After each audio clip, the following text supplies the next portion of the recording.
Մոնթե Բելկոնյանը ինձ հայտնի ամենաազնիվ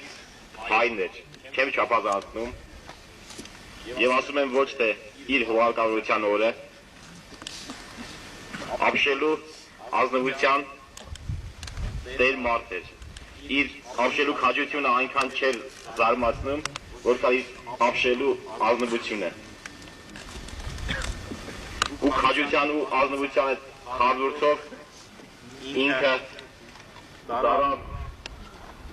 մեր ազատագրական պայքարի ամենափայլուն, ամենավեհ ոգեղեն գործիչներից մեկը։ Ու հավատացեք, մեր կողքին կան մեծ զորավարներ, դժդեհներ, չվախենանք այդ բառից։ Մոնթեն իրենցից մեկն էր, առաջիններից մեկը։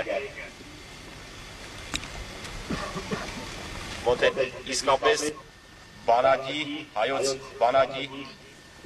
գաղափարական թևի ներկայացուցիչն էր։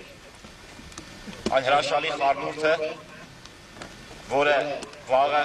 մեզ դարձնելու է աշխարհի ամենազոր բանակներից մեկը։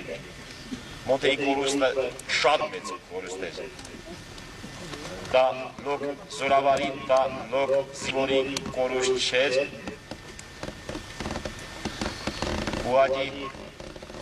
եթե ճշմարիտ է ձևակերպումը, թե յուրաքանչյուր ազգ հզոր է նաև իր մեծ մեռյալներով, մեր միակ սփոփանքը նա է, որ մենք հզոր ենք նաև այսօր արդեն Մոնթեյով։